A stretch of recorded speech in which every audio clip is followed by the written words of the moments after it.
Assalamualaikum warahmatullahi wabarakatuh. Oke, di sesi kali ini kita lanjutkan bagaimana membuat template atau user interface aplikasi perpustakaan berbasis web ini. Sebelumnya silakan kalian buat folder di bagian sum, folder htdocs, kemudian buatkan folder projectnya, semisal saya beri nama app perpustakaan. Nah, setelah itu silahkan framework library bootstrap-nya kopikan ke dalam project app perpustakaan. Baik, sebentar. Nah, ini ya, jadi yang kemarin saya berikan di bahan web, silahkan folder bootstrap 4 ini kalian kopikan ke dalam project yang barusan kita buat. Nah, silahkan dipaste di sini, kemudian di rename biar mudah penggunanya dengan nama bootstrap. Nah, setelah itu untuk dokumentasi secara offline bootstrap 4, silakan folder doc juga di copy dan dipindahkan atau dipaste di folder htdocs. Jadi untuk yang bootstrap itu diletakkan di bagian project, sedangkan dokumen bootstrap 4 secara offline letakkan di htdocs. Nah, untuk cara membukanya dokumentasi yaitu seperti ini. Silakan diketik localhost, kemudian diketik doc. Nah, pada saat kita membuka localhost doc, silakan klik folder bs4 atau bootstrap 4 documentation ini. Nah, ini adalah dokumentasi bootstrap secara offline. Namun sebelumnya pastikan sum control panel pada bagian Apache dan MySQL dijalankan seperti itu. Baik, sekarang silakan dibuka aplikasinya, yaitu menggunakan Visual Studio Code.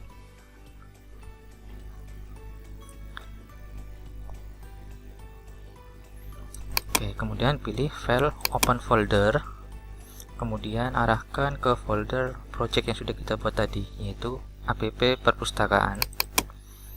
Nah, pastikan di dalam folder project ya, tidak perlu di dalam folder bootstrap. Setelah itu klik select folder. Sekali lagi diusahakan foldernya adalah nama project aplikasi kita, yaitu app perpustakaan. Klik select folder. Nah, setelah itu di bagian folder app perpustakaan silahkan klik new file, diketik index.php seperti ini. Jika nanti pada saat kalian membuat file index.php terdapat di dalam folder bootstrap, silakan pindahkan file index.php di luar atau di dalamnya folder project. Jadi tidak boleh ada di dalam folder bootstrap ya. Nah, kemudian jika sudah sampai segini, silakan buka dokumentasi bootstrapnya, yaitu tadi ya, penggunanya pemanggilannya localhost doc bs4, kemudian klik tombol get start, kemudian cari pada bagian starter template, klik copy, kemudian dipaste di sini. Nah, simpan.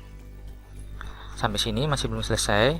Ada 4 file yang terhubung secara online. Kalau kita menggunakan start template, dikarenakan kita punya bootstrap secara offline, silakan ubah link yang ada di bagian starter template tersebut.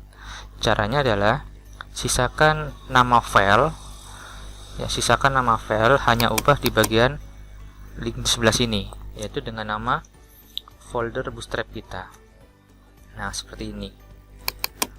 Berlaku juga untuk yang lainnya, dikarenakan di folder bootstrap ini sudah terdapat bootstrap min.css, jQuery, kemudian popper min.js sudah disediakan ya di sini, dan bootstrap min.js. Jadi 4 file ini kita panggil di dalam starter template kita tadi, sehingga yang lainnya tinggal diganti bootstrap atau nama foldernya.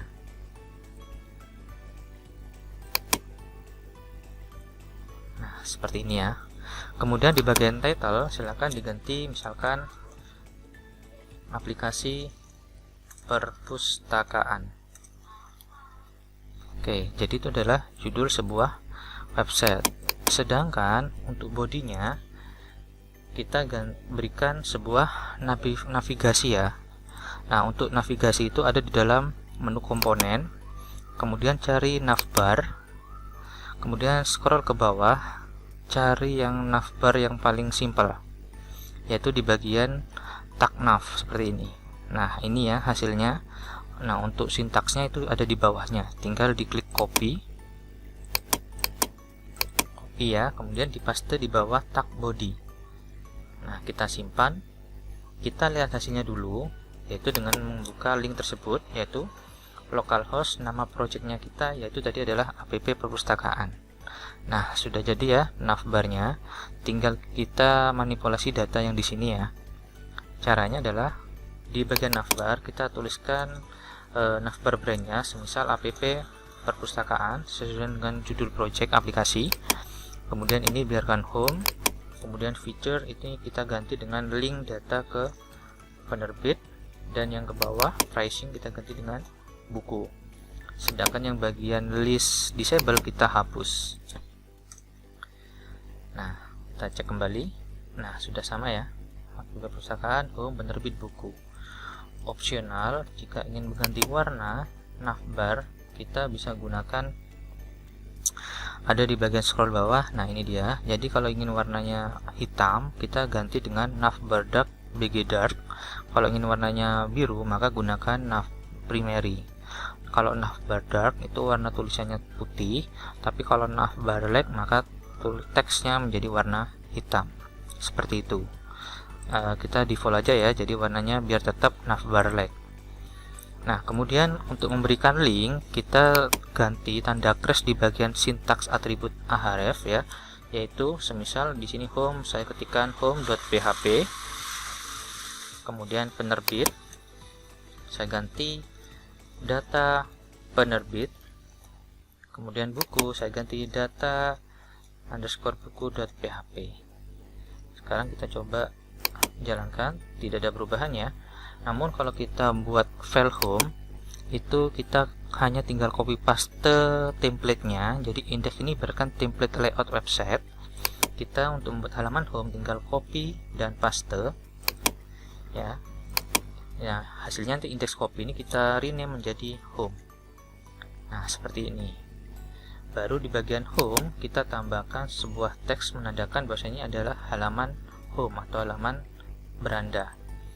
Untuk memberikan halaman home itu sebuah kesan ini adalah halaman home, kita coba tambahkan sebuah komponen alert. Nah, seperti ini. Semisal saya ingin menambahkan alert info ya. Jadi kalau ingin tahu bahwasanya di Bootstrap itu kalau ingin warna biru itu primary, kalau seperti abu-abu ini secondary, warna hijau itu success, warna merah itu danger, warna kuning itu warning, warna biru muda itu info. Kemudian ada lagi warna seperti kecerahan ini adalah light, kemudian ada lagi itu adalah dark, gelap ya, gelap abu-abu gelap.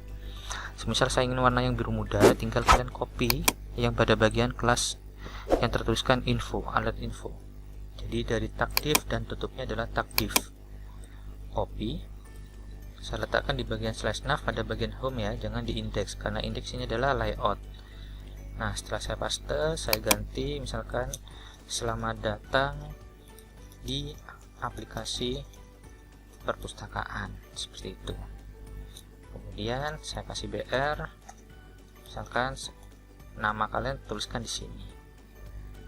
Kita coba refresh halamannya, tidak ada perubahan ya, karena kita masih masuk di halaman index.